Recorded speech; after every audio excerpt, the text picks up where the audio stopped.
이제 기도함으로 2월 24일 월요일 새벽 기도회 시작하겠습니다. 하나님 감사합니다. 새로운 한 주, 새로운 한 날을 살게 하시고 그 가운데 주님을 기억하며 예배하는 자로 불러주심에 감사합니다. 어디에 있든지 항상 주님이 나와 함께 하신다는 사실을 잊지 않고 작은 일부터 큰 일까지 모든 것을 주님께 아뢰고 주님의 도우심과 인도하심을 구하며 살아가는 우리들 되게 하여 주시옵소서. 하나님의 일하심을 바라볼 수 있는 믿음의 눈을 허락해 주시고 우리의 기도를 응답하실 주님을 신뢰하며 흔들리지 않고 믿음 안에서 승리하는 하나님의 백성들 되게 하여 주시옵소서. 감사하며 참 좋으신 예수님의 이름으로 기도합니다. 아멘. 다 같이 찬송가 370장 부르겠습니다.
두려움이 변하여 내 길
우리에게 주시는 하나님의 말씀은 창세기 46장 1절에서 7절까지의 말씀입니다.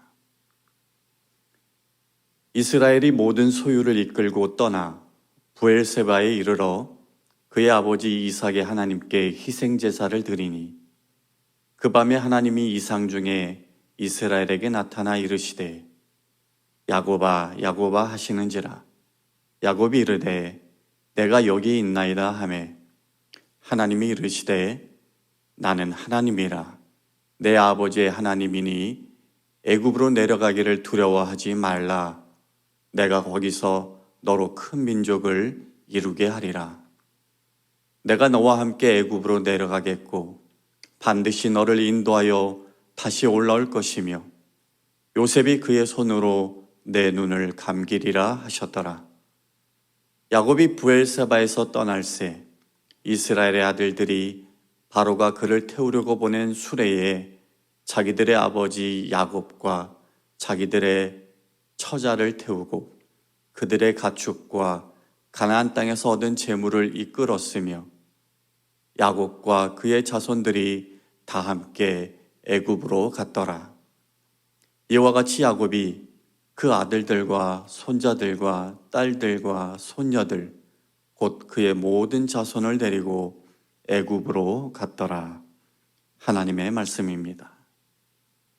오늘 창세기 46장은 야곱과 그의 가족이 애굽으로 이주하는 사건을 다루고 있습니다.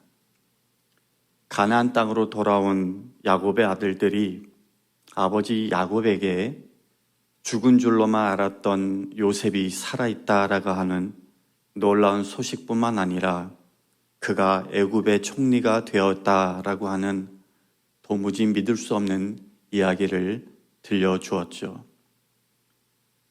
그러나 자기를 모시고 오라고 요셉이 친히 보낸 수레를 보고 나서야 야곱은 정말로 아들들의 말이 사실인 것을 깨닫게 되었고 이제는 죽어도 여한이 없다라고 하면서 그렇게 야곱은 70명의 가족과 함께 모든 재산을 챙겨서 애굽을 향한 길을 떠나게 되는데요.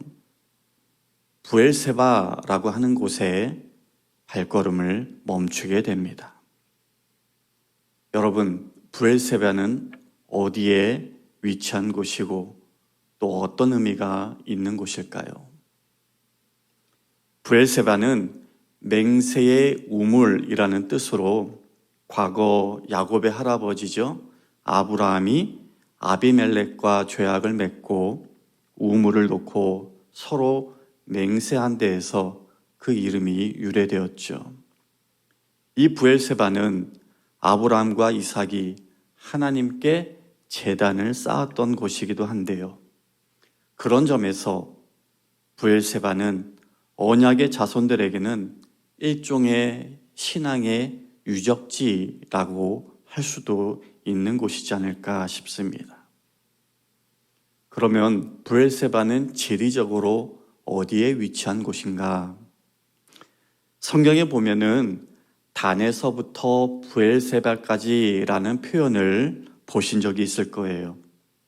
이제 이후에 나중에 12지파에게 이제 가나안의 땅이 분배되고 난 후에 이 단에서부터 브엘세바까지라는 이 표현이 자주 등장하게 되는데 단은 이스라엘의 최북단 도시였고 브엘세바는 이스라엘의 최남단 도시였습니다. 다시 말해서 브엘세바는 지리적으로 약속의 땅 가나안의 남방 한계선에 위치해 있었어요. 따라서 야곱이 이제 그 브엘세바를 지나면 더 이상 가나안 땅을 밟지 않게 되는 것이죠. 그 가나안 땅을 떠나면서 야곱은 가나안에서의 마지막 제사를 드린 겁니다. 그러면 야곱은 왜 가나안 남쪽 그 경계선에 위치한 브엘세바에서 제사를 드린 것이며 그때 그는 어떤 마음과 생각으로 하나님께 제사를 드렸을까? 과거 형 에서의 살해 위협에 야반 도주하듯 도망쳐서 외가가 있던 밧단 아람으로 떠났던 그 길, 그리고 외삼촌이죠. 라반을 피해서 도망칠 때 그 길과 비교해 본다면 지금 애굽으로 가는 그 길은 야곱에게 어떤 길이었을까요? 죽은 줄로만 알았던 아들 요셉을 만나러 가는 길이었기에 설렘 가득, 기쁨과 기대가 충만한 여정이었을 거예요. 더군다나 요셉이 애굽의 총리라고 하니까 정말 아무런 걱정 없이 마음 같아서는 한 걸음에 달려가고 싶은 그런 길이 아니었을까 싶어요. 그런데 오늘 본문을 보니까 야곱에게는 이런 마음도 있었던 것 같습니다. 두려움, 그리고 그로 인한 머뭇거림 또는 주저함이 있었어요. 왜냐하면 애굽은 비록 아들 요셉이 총리로 있는 곳이라 하더라도 야곱에게는 애굽은 낯선 곳이었을 뿐만 아니라 과거 아브라함이 애굽에서 겪었던 일이 있죠. 그리고 부친인 이삭이 기근 때문에 애굽으로 내려가려고 했을 때에 하나님께서 반대하셨던 것을 알고 있었기 때문에 애굽으로 가는 그 발걸음은 마냥 가벼울 수는 없었을 겁니다.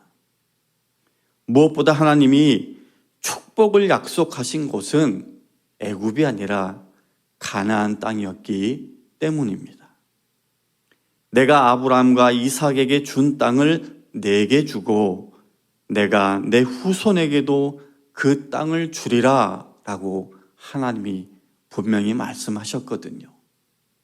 그런데 하나님이 말씀하신 그 가나안 약속의 땅을 떠나서 낯선 땅, 애굽 땅으로 가고 있으니 그 발걸음이 편할 수는 없었던 것이겠죠. 그래서 그는 가나안 땅 최남단 그 부엘세바에서 하나님께 희생제사를 드렸는데 우리말 성경은 야곱이 그곳에서 제사를 마치 한 번 드린 것처럼 번역이 되어 있지만 히브리어 성경을 보면 그는 그곳에서 여러 번에 걸쳐 희생 제물들을 드린 것으로 나옵니다. 저는 이것이 야곱이 가나안 땅을 떠나는 것에 대해서 조금은 머뭇거리고 두려워했다라는 것을 보여주는 게 아닌가 싶어요. 과연 애굽으로 가는 것이 바른 선택인지, 하나님의 뜻에 맞는 것인지, 그렇게 짙은 두려움의 밤을 보내고 있는 그 야곱을 하나님이 부르셨어요.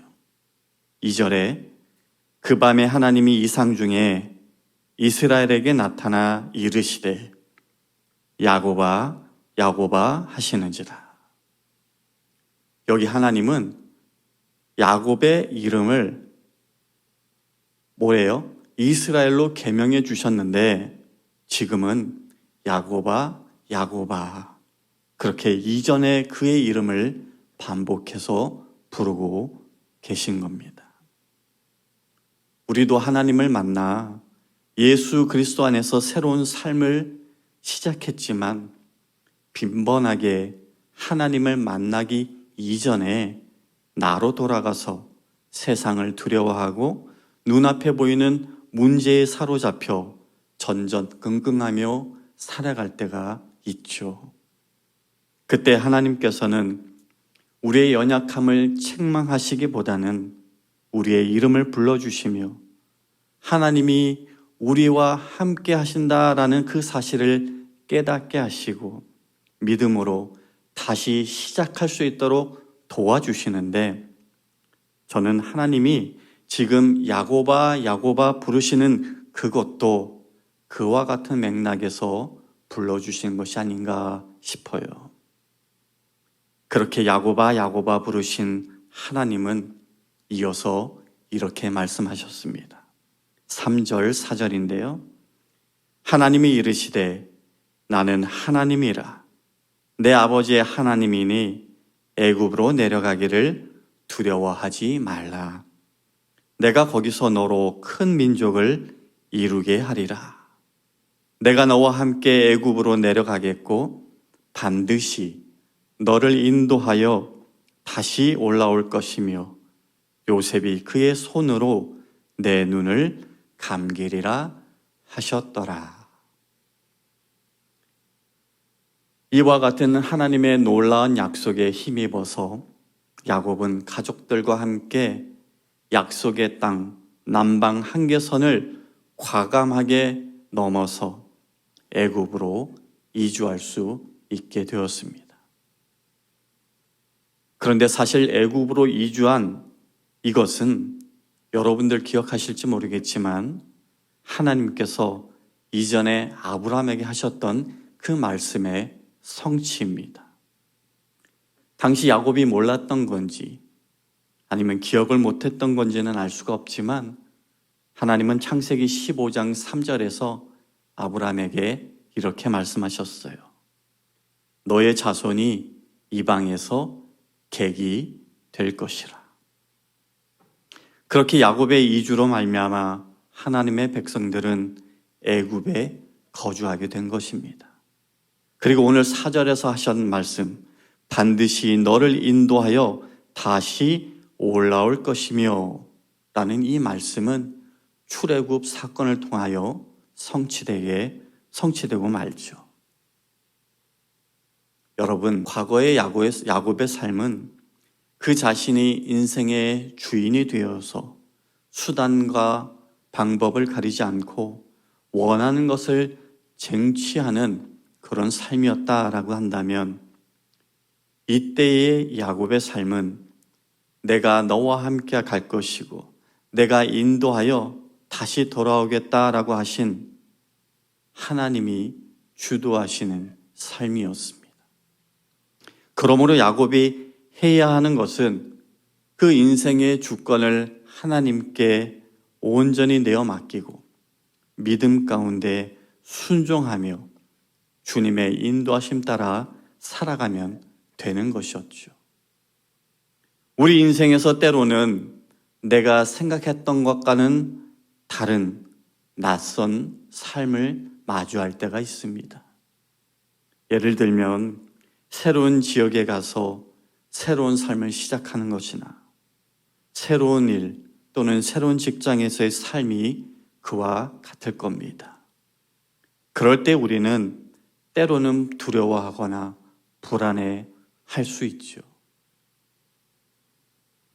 마주하고 있는 삶의 현실이 녹록치 않고 어디로 가는 것이, 무엇을 하는 것이 바른 것인지, 어떤 선택이 맞는 것인지 혼돈스러울 때 먼저 하나님께 여러분의 시선을 드리고 오늘 야곱처럼 예배를 통해 하나님의 뜻을 물으시기를 바랍니다.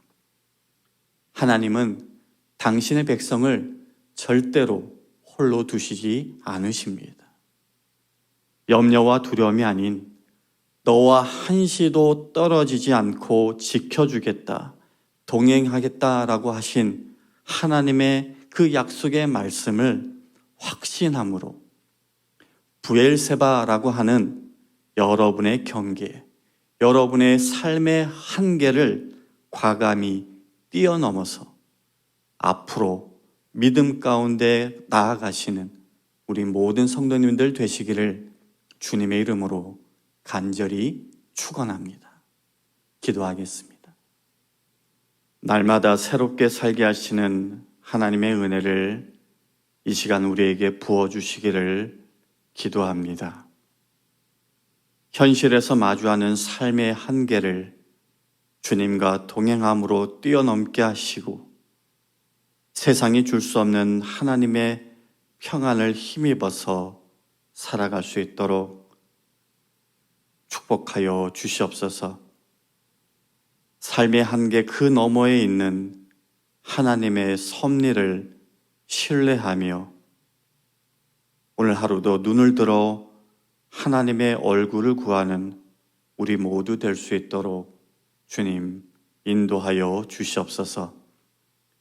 이제는 우리 주 예수 그리스도의 은혜와 하나님 아버지의 극진하신 사랑과 성령님의 감화감동 교통하심이 우리와 친히 동행하며 인도하시겠다고 하신 하나님을 온전히 신뢰하며 살아가는 모든 성도님들 머리머리 위에 지금부터 영원까지 함께 하시기를 간절히 축원하옵나이다. 아멘.